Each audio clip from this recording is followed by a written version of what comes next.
patience out of the book because it was the one I was most resistant to, right? And I thought it's probably the one I needed the most. And so I thought I would start there. And I actually have enough notes that I probably could teach a whole class on it now. So bear with me and be patient with me as I sort through some of these things and listen for where the Spirit is guiding this morning. Patience is one of the fruits of the Spirit. Yes. It's also called forbearance, right? It can be translated either way. Love, joy, peace, patience, or forbearance, kindness, generosity, faithfulness, and self-control. We'll talk about that at the end. Great invitation. Love this. God is so good. Patience is a beginning and a new beginning and a new beginning for me. We're constantly shifting from impatience to patience. We always have a chance to start over and be invited back to patience. And maybe not of this modified study for Advent, but certainly of the process toward trust in God, right? And so we're in this waiting period and the time of the church. We might call patience, we might call this waiting the wisdom of patience, because wisdom for me is the gift of receiving the blessing at the end of a journey, right? That time of knowing of why I went through a specific experience. And we go through these experiences, each one of us, and they're similar, but not one of them is alike. So when we talk about patience, every one of you is going to come up with a little different definition and experience because we are each unique human beings. So we're going to put some skin on patience today. Psalm 25 talks about patience and specifically about our waiting for God. You are the God of my salvation. For you, I wait all day long. As an individual lament psalm, one can feel the psalmist's distance from God, right? And the longing to be near. In this place, with distance from God, it's hard to wait. There's so many distractions. There's so many things that come into our awareness. It's hard to wait on God, the slow unfolding of God's action, right? This is slow work as it unfolds. The gestational time needed for the journey, right, as we are in this Advent season, the gestational time needed for the journey through the labor is how we get to the new thing, being born. So there's always labor and patience. And remembering God's time is different than our time. The difference between Chronos time and Kairos time. Chronos time being our calendar time, our agenda, the clock time, the man-made time, and Kairos time being God's time, being fellowship time, being in the Spirit time. So in God's time, we're often waiting for the bigger picture to emerge and must be content with the small pieces without getting distracted by our calendar, right? That's why it's so challenging because we get pulled in so many different directions. You know, if I could set my calendar aside and not have to do anything, I can stay in that God time space. But the reality of the world is that we have things to do. Waiting teaches us patience. It's not something we're born with. Waiting teaches us to live life in increments, right? In journeys. And waiting teaches us patience.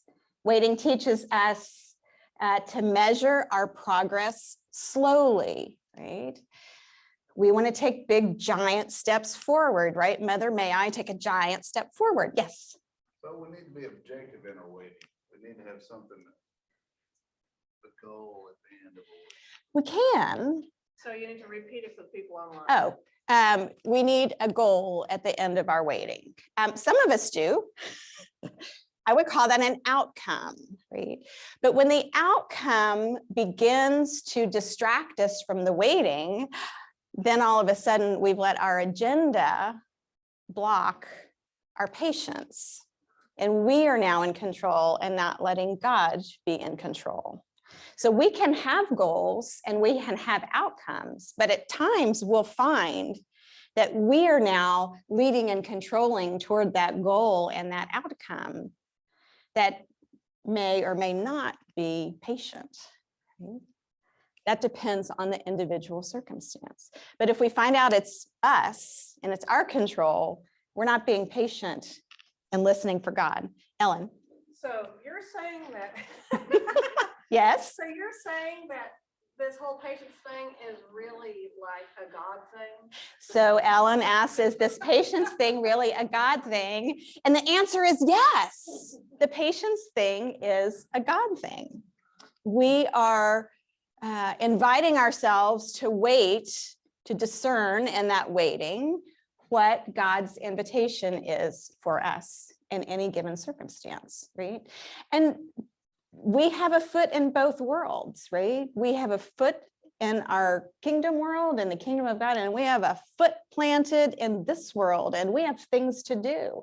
And they're often in conflict. But we find ourselves in those places sometimes being impatient in response from God, in listening in our spiritual life, in other people. Did anybody run into traffic this morning? No, because it's Sunday. But tomorrow morning, when you get on Central Expressway or you get on George Bush and there's an accident and you're waiting, you're probably going to be impatient because you have somewhere to go. Right? So it takes practice, patient practice, to find yourself able to be patient in unexpected circumstances. So it becomes a spiritual practice of patience. And in this instance, Linda Whitcomb is saying in her book, it's the first gift of waiting is patience. It comes first. It comes first.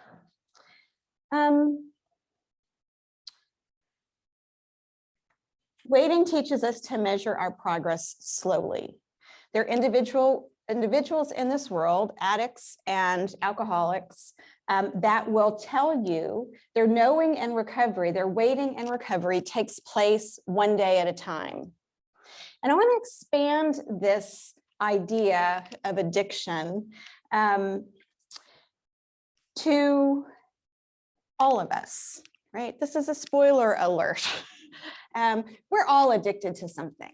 Right? And if you say you're not, I invite you to look again.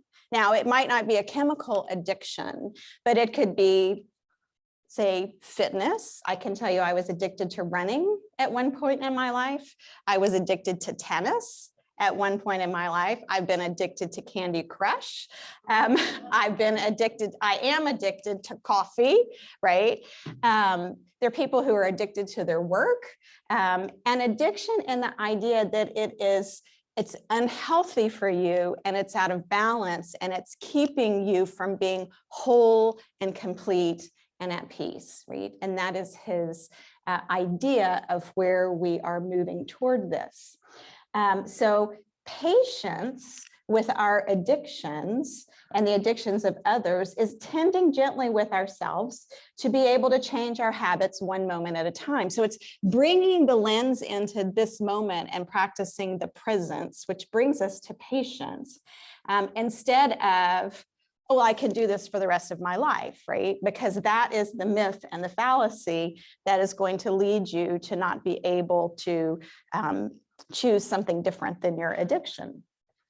May calls our addictions trials and tests for our own growth, not for God to find out how good we are. God already knows that we are good, but it is for us to discover that goodness within ourselves, right? As we have seen the test of attachment by bringing us to our knees in humility, right? And what we see from that is the goodness of ourselves, not that we can't do, but that we were created good and God sees our goodness. So why can't we see our goodness? Why can't we be patient with ourselves? And choosing goodness leads us to our whole being, right? That's peace, that's shalom, that's the invitation that patience brings us.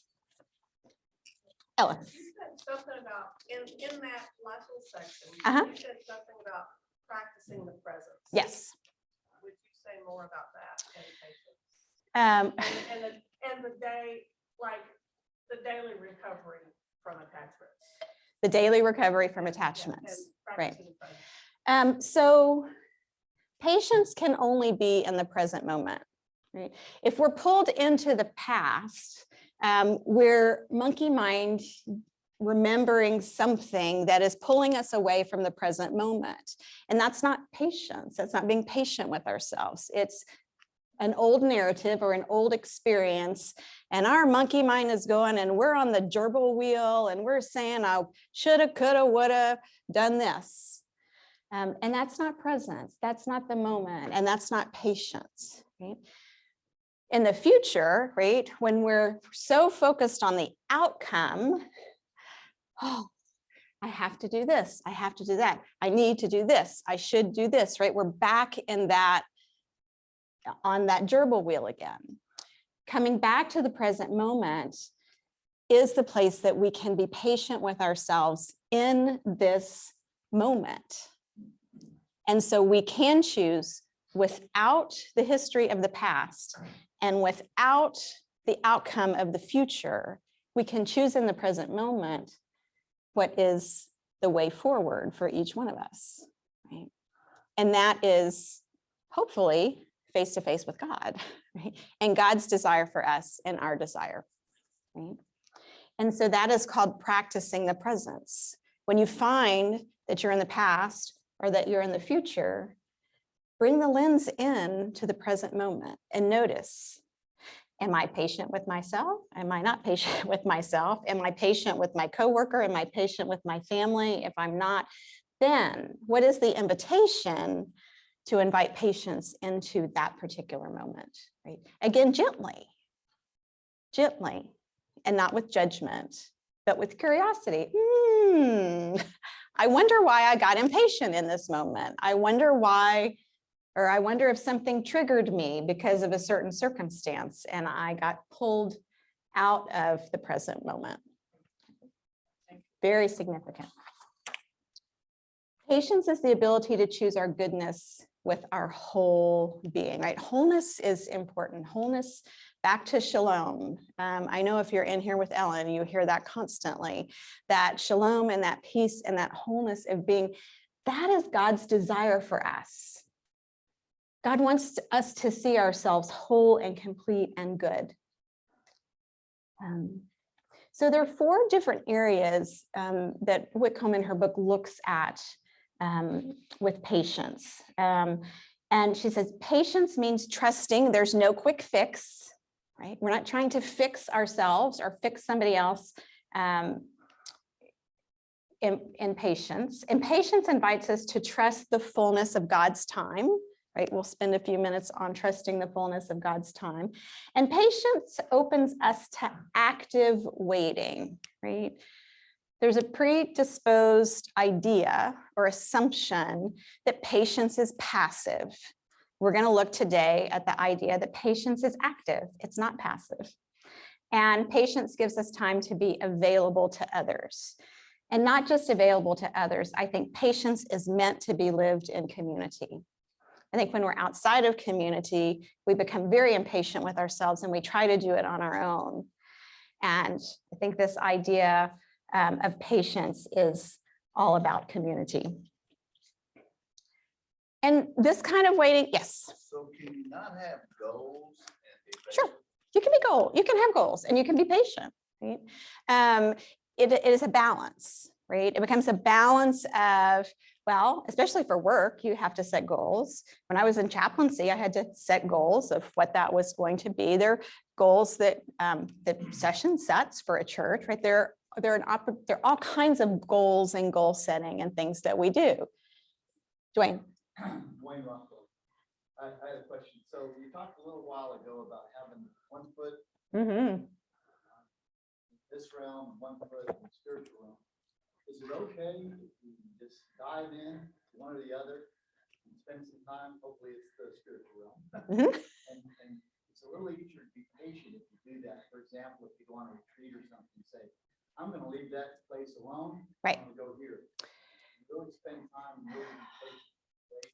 Yes. Be quiet, and then you can see maybe the blessings that God has for you. Whereas if you try to stay in both realms, sometimes it's all difficult. Yes. So Friends Online, we're talking about, can you have goals in this scenario with patience? And also when you see yourselves with 1 foot planted in each world, can you dive into the kingdom of God side of it in the spiritual realm?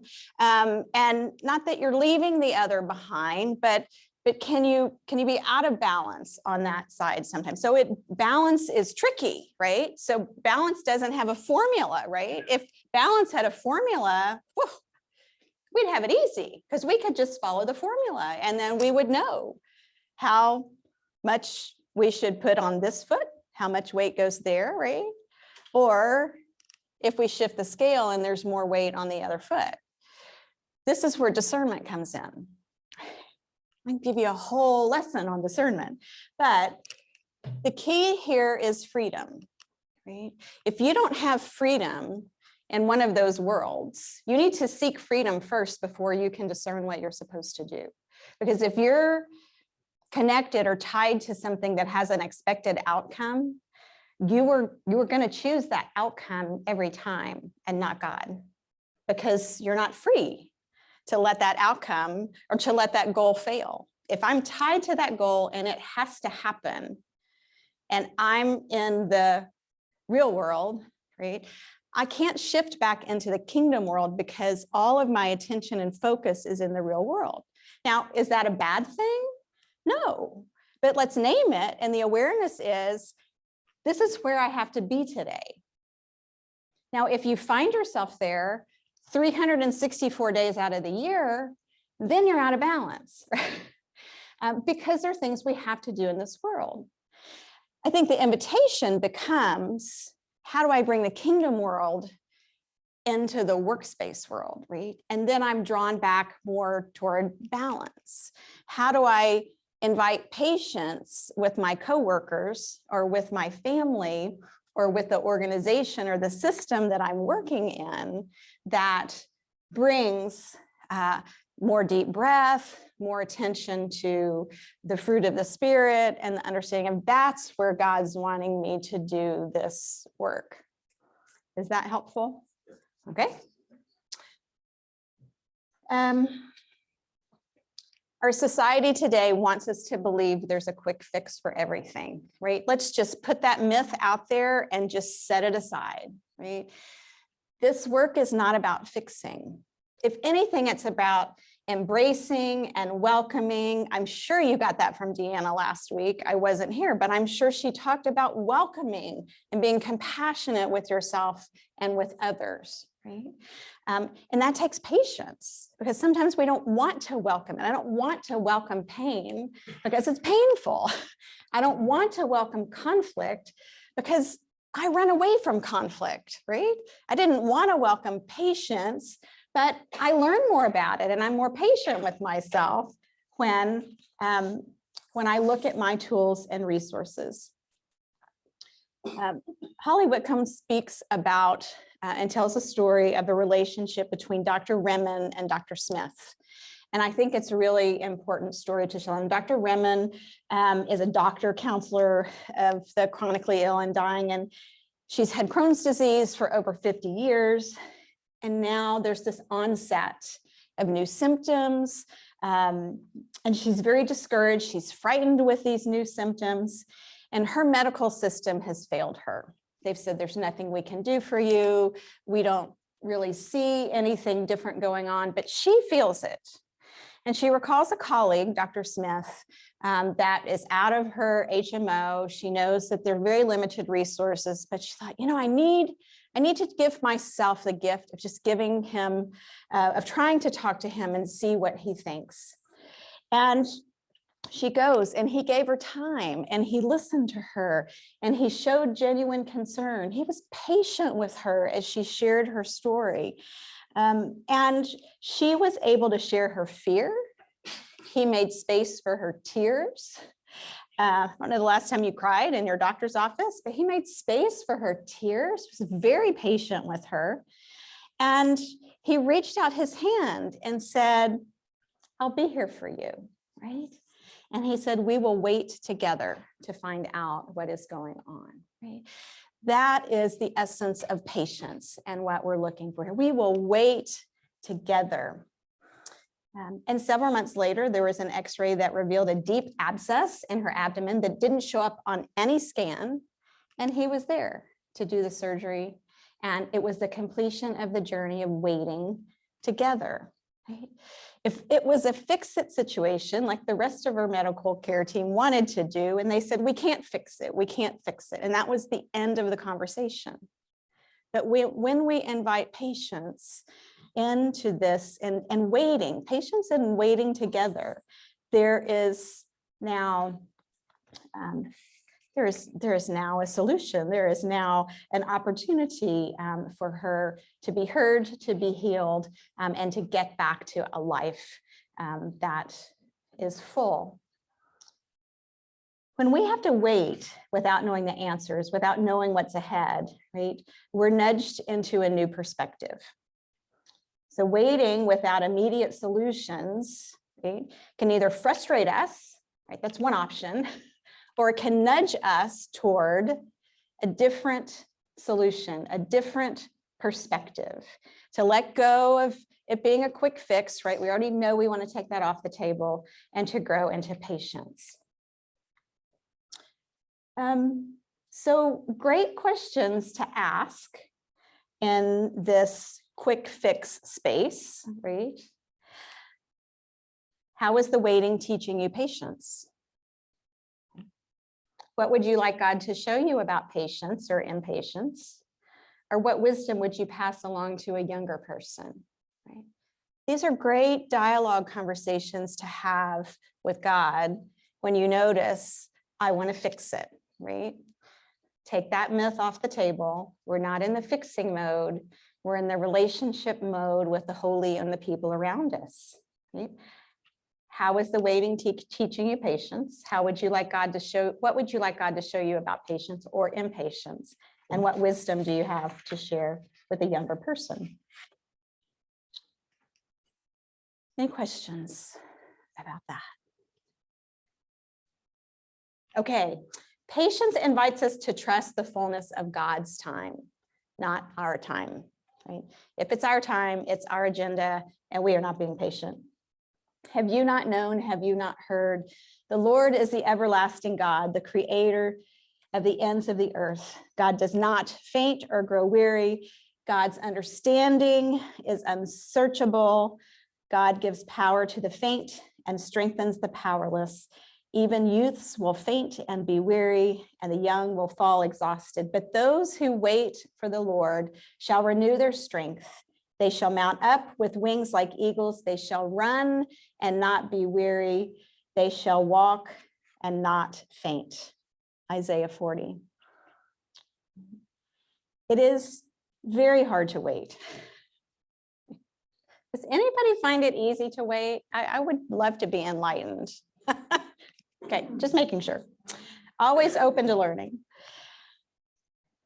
But instead of taking our lives into our own hands, which is our control, patience invites us to trust God and to trust God's time. There's no true way of knowing this fully until it happens to you. Until you know when the fullness of time has come. There is a rightness about God's timing that you just know. And it's that intuitive sense of knowing. It doesn't make rational sense, this intuitive sense of knowing, when God's timing feels more right than our timing. So the fullness of knowing, remember, is you know with what's going on in your head, you know with what's going on in your heart space, and you know with what's going on in your gut space, which is the seat of compassion. When all of those are lined up, right, that's the fullness of knowing. And that's this rightness with God time that you just know. In the midst of the pain, in the midst of the suffering with, in the midst of whatever it is, you see the blessing at the end of the journey and you just know. That's the knowing time that we're talking about.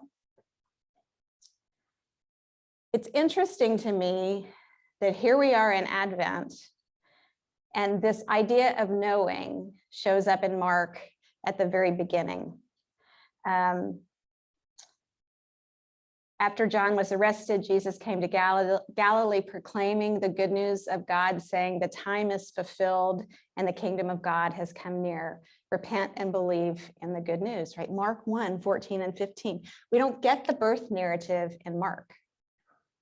What we get is this wanting, this sense of the fullness of time, which is all about patience, right? Which is what Advent is teaching us, that in Mark, we begin with the understanding that we should know something about patience already. So it's good that we have Matthew and Luke and John to teach us. But there is an understanding, I think, that the hearers of that day, since Mark was written first chronologically, that there was a sense of knowing about what the expectation of this patience would be, that it would be in the fullness of God's time. Right? And then Matthew backed up and said, oh, I think we need more information about that. We need the birth narrative to remind us what that looks like. There's a rightness about God's time, a ripeness, a maturation, a waiting that is worth it, right? It is not just something that is just going to be. It's something that is necessary in your growth and in your relationship with God. You just don't know what it is. It's like a dark night. It's the veil that's lifted in the dark night, which you don't know what it's going to be until it happens. And so often it's in the rearview mirror in retrospect that we see this. We rarely see it in chronological time. We see it a couple of hours later, a few days later, years later. It comes into our awareness. Oh, I went through that in high school. But somehow God makes that connection, and that whole journey, that Kairos journey, is now complete, right? And I can now have patience with that person or that situation that I wouldn't have known before. And there was a sense of why I had to wait, because at that point in time, I would not have understood. I would not have come to the realization that I did, and I certainly was not blessed by it at that point. But today, I can embrace and understand the blessing. If you find yourself in a place of waiting, right, step back to take a larger perspective of what is going on. Taking in the perspective of your whole life, not just a little part of it, right? So that's contradictory to what I said before, because last time I invited you to bring the lens in, right? And now I'm saying, no, step back and take a broader perspective. And that becomes the discernment of, do I need to step in and get closer to it? Or do I need to step back and get a broader perspective? And that becomes part of your journey and part of your discernment. So if you find yourself patience is a standing invitation to trust in God's timing. And if you have a difficult time trusting God's timing, these are good questions to ask. Have you ever received a no that was a prelude to a far greater yes? God's timing. It's a no, this is a no, but something comes along later that's a yes, and it's the yes. You know that this was what you were waiting for. Right? Think about the the doctor who had Crohn's disease, right? No, no, no, no. Dr. Smith is a yes and waits with her. How are you waiting for God? Or perhaps with God, right? And how is God waiting with you? Good questions if you are wondering about God's timing. Patience opens us to active waiting, right? Not passive waiting, active waiting. I think this is one of the biggest assumptions of patience, is that it is passive. No, no, no, no, no. Myth. Let go of that. Too often we think of patience as the equivalent to long suffering and passive, yet the Greek word translated patience is also translated forbearance, depending on which translation you're looking at. NRSV is patience, NIV is forbearance, right? And look at us in the Presbyterian Church, right? Followers of mutual forbearance, right? This is that space that we're doing patience together, right? The invitation not to passive acceptance, which is loneliness, right? That's going to lead you to loneliness and isolation, to be by yourself. But active patience is sharing with your neighbor, telling your story, giving space to someone else to share their story and to say where they are. So patience is intended to be experienced with others. Loneliness, the monkey mind takes over. We find ourselves at the worst case end of the scenario. In community, we have people who are praying with us. They're sharing with us. They're taking us to lunch. They're helping us get our mind off of the next doctor's appointment that is going to happen, or whatever it is, so that we can be present to ourselves. And if we don't have community, we need to find community.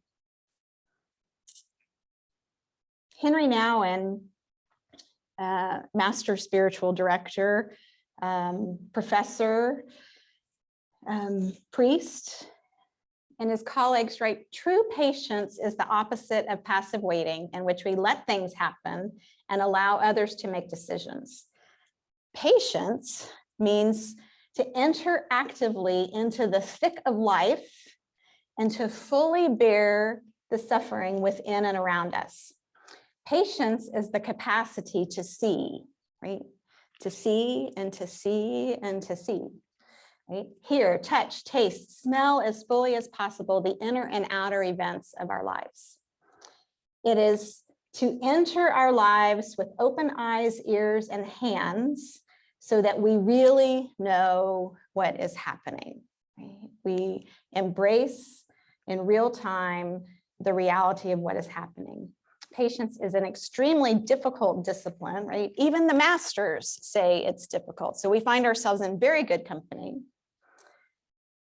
Patience requires us to go beyond the choice between fleeing or fighting. So it is companioning with our sympathetic nervous system, possibly brought up by Deanna last week, and befriending it so that we can be patient with ourselves when we get triggered or something happens.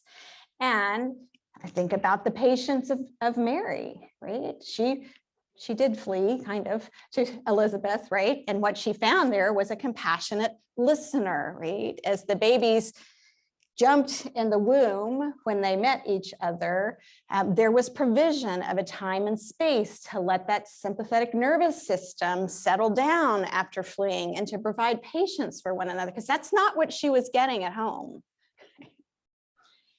And I think of Zechariah, when the angel Gabriel comes and says, guess what?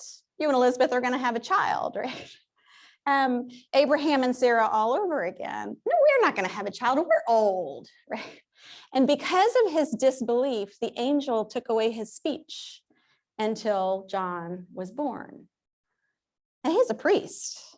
And he comes out of the temple and he's glowing. And people know that he has received something from the Lord. He can't talk about it. He can't tell them, right?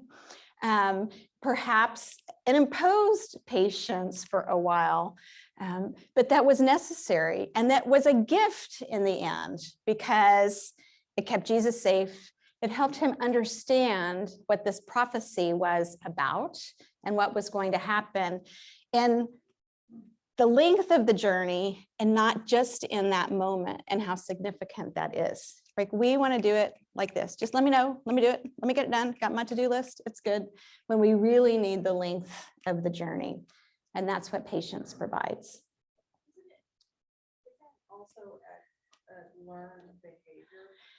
Yeah, Lisa. A learning, when someone has exercised patience in the past, they usually can get back to it. Yes, thank you, Lisa. So for friends online, patience is learned. So when it is a spiritual discipline and you practice it, if you step away from it for a while, you can easily get back to it versus those who have never practiced. And it takes some time. So it's significant time to do that. You've seen the testing, right, of kids.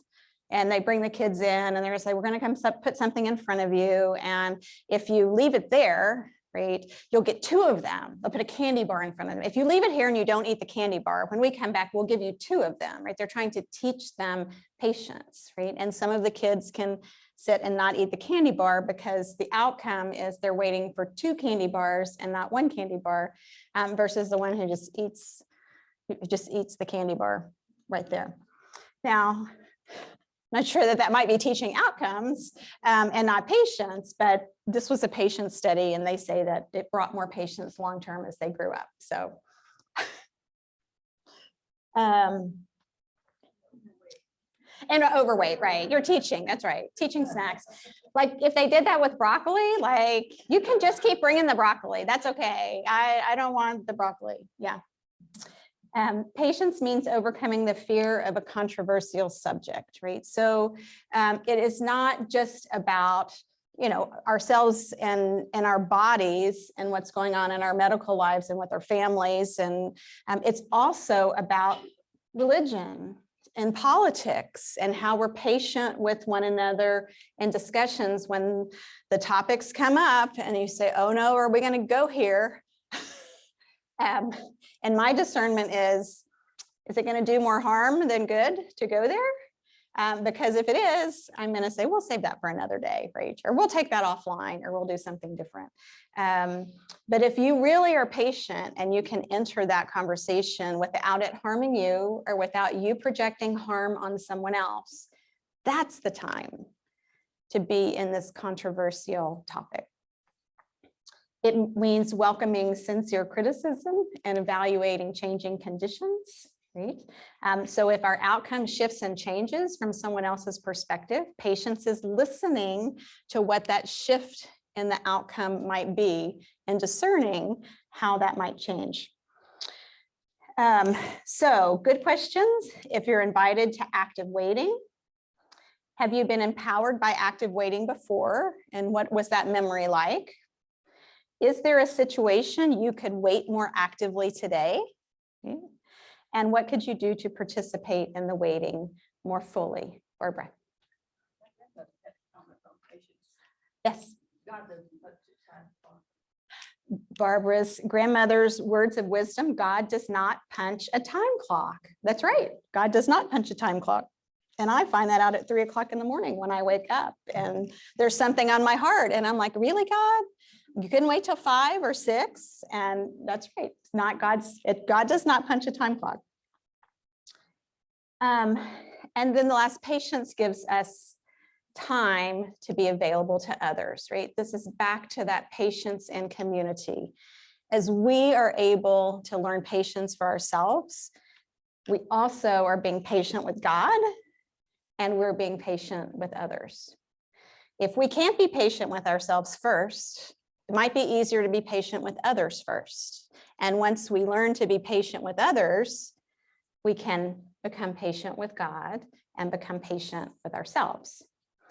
The most recent information that I want to share with you and give to you is another Henry Nouwen opportunity. And there's a new book that came out this past February, written posthumously because Nouwen died in 96, with Henry Nouwen and Carolyn Whitney Brown, called Flying, Falling, Catching, An Unlikely Story of Finding Freedom, right? Time to be available to others. So the book is about this trapeze group. It's very different than any of the other self-help books that Henry Nouwen wrote. And in the 5 years before his death, he kept saying, I want to write this book about this experience I had with the Flying Rodleys. And he had an enfleshed, sacred experience of God watching the Flying Rodleys and their trapeze act when he was at the circus with his dad in Germany. And he was so enamored with that. For the last 5 years of his life, he followed the circus. He went to the circus twice a day whenever he was with the Flying Rodleys. He would work his schedules around being able to go to whatever town they had moved to. He rented a camper and spent 2 weeks on the circus circuit with them. And the outcome of that was the patience of the Flying Rodleys. Now you can imagine being part of a group whose profession is to perform for people.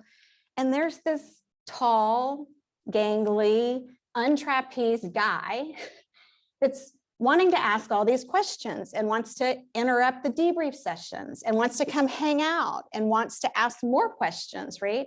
And that could have been really irritating to them. It felt irritating to me, but they gave him time. They invited him to their practices. They invited him into their home for dinner. And he didn't even have the presence on a rainy day to wipe his feet on the mat. And he would just leave his footprints all over the carpet in their camper. But they were patient with him. They came to expect that. And they just knew they'd have to spend another 5 minutes cleaning up after Henry. And it was okay. Patience gives us time to be available to others. And part of this journey of being available, yes, Flying, Falling, Catching, An Unlikely Story of Finding Freedom. I recommend the Audible version because Henry Nouwen's words, there's a narrator just for Henry Nouwen. And so anytime that it's his journal notes, which is at least half of the book, there's a narrator speaking his words. And they are unedited. So he really did write the book. He just didn't do it before he died.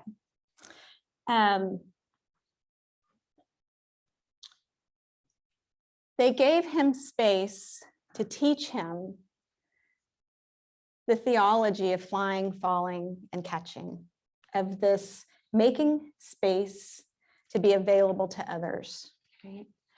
And right, the flyers in the trapeze group, they fly and they fall and the catcher catches them. It's the catcher's job to catch. If the flyer tries to catch the catcher, being impatient because they want to make sure they're okay, that's when people get hurt. Fingers get broken, wrists get broken, the trick fails, and they fall in the net. It's the catcher's job to catch the flyer. Catcher has to catch you, friends. And so our patience, our invitation is to reach out our hands and let the catcher catch you. That is not passive, that is active, because you're reaching your hands out, giving the catcher a chance to catch you. Because if you go like this and have your hands behind your back and you don't reach your hands out, the catcher can't catch you. Okay? So you are actively participating in the relationship by putting your hands up for God to catch you.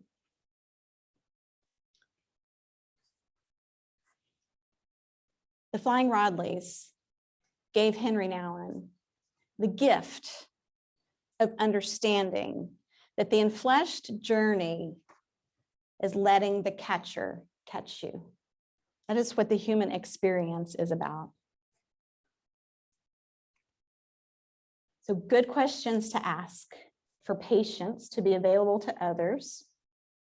Who do you know that is genuinely present and available in your life? Do you have a renewal group? Do you have a covenant group? Do you have a Sunday school class that shares joys and concerns?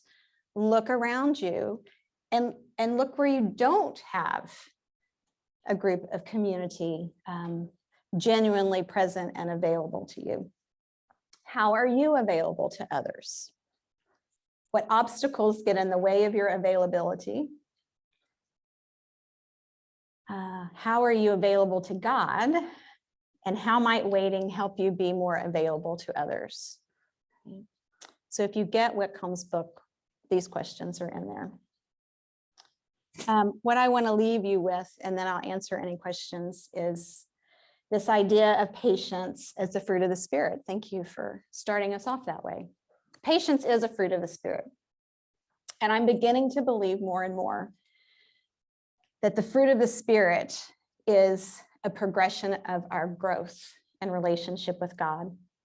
And when experienced in its fullness, we are in union and wholeness with God, which is shalom and is God's greatest desire for us. The fruit of the Spirit is love that invites the response, our response of joy, right? Rejoice always. Again, I say rejoice. And leads us to peace. It is only in that place of peace that we can discover patience or forbearance for ourselves, for God, and for our neighbor. Inviting the response of kindness and generosity, leaning into God's faithfulness, which is where we get our faithfulness.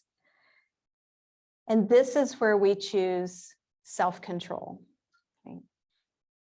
The ability to let go of my control, of our control, to let God lead. That is the fruit of the Spirit. So friends, may God bless you with the gift of patience to guide you this week. As we light the candle of joy today, wait with love-filled and hope-filled presence in the midst of quickening labor for new birth as we move toward Christmas. And that was a firestorm, and I realized that, and I could keep going. But what questions, if any, does that are still lingering out there for you, or if anybody online has a question? I'm glad to answer that. Yes. Sometimes when you think you're being overly patient, procrastinating, Mhm. you gotta balance that, because I've missed some opportunities thinking I was being patient. Yes, sometimes patience could be masked as procrastination, and there might be a missed opportunity. So some really good discernment going on there, right? Am I tired of being patient? And so I'm just going to check out for a while and wait, and then an opportunity goes by. Right? It could be a no, though, that becomes a better yes one day. Yes. Yes. I think something that hinders our patience today is technology, because the phone pings and you think, oh my gosh, I gotta know what's happening. Yes. Just think back a few years. I mean, you didn't even know what happened to your relative in Maine unless you paid extravagant long distance charges on Right. the phone or wrote a letter. Yes. And now you get it right away. So it's a challenge to step away from that. Yes. How many accidents on Central Expressway for people reading text Right. messages while they're Right. driving? Yes. And thank you, Cindy. And yes, this challenge of technology, of knowing more things than we've ever known about people in our lives. And that takes up our time. It does. And I'm not, and it doesn't really leave us still. Like, it leaves me in a place of, oh, I should do something for them, right? I should add that to my list of addictions because I'm good at doing things for people, right? And so instead of just stopping and praying, which would have been a fine response and lifting that up, what can I do for them? And then my day's over and I think, but I had all of this stuff to do over here that I didn't get done. Yes, and so technology is, it's an obstacle to our patience. I loaded up with things like reimagining the Examine and some things, thinking it's really good to have my Bible Gateway. I have all my resources on there thinking, oh, this is really good. And then I'll be able to have my tools when I need them, but they're distracting, right? I just need to go to the garden, dig in the dirt, be present, go walk with Sue Ann in the morning, do something like that. Yep. Read Psalm 27. Psalm 27, read Psalm 27. Yes, absolutely. Any other questions or thoughts, ideas about patience that we would miss if you don't share it today? Be patient with yourself. Be gentle with yourself. This is an invitation to something that could easily bring self-judgment and doubt and shame and guilt, and that is not the invitation. The invitation is to discover or rediscover for yourself the goodness in you that God is inviting you to see. And that is the patience. That is the foundation that God is bringing us back to with patience. With this journey in Advent. It isn't about all the stuff we're doing. It is about really walking that journey, being patient and being present to yourself, and noticing your gestational opportunity, the new creation in you that God is birthing into being. And what God is inviting you to see. And there will be labor with that. There will be pain with that. But out of that difficult transitional labor will come a new bundle of joy, one that we know is Christ the Lord, but within each one of us, God has something new to birth this time of year. Thank you all. It's good to be with you. Blessings. Yes. I'll be here if you have any other questions. It's good to see you all.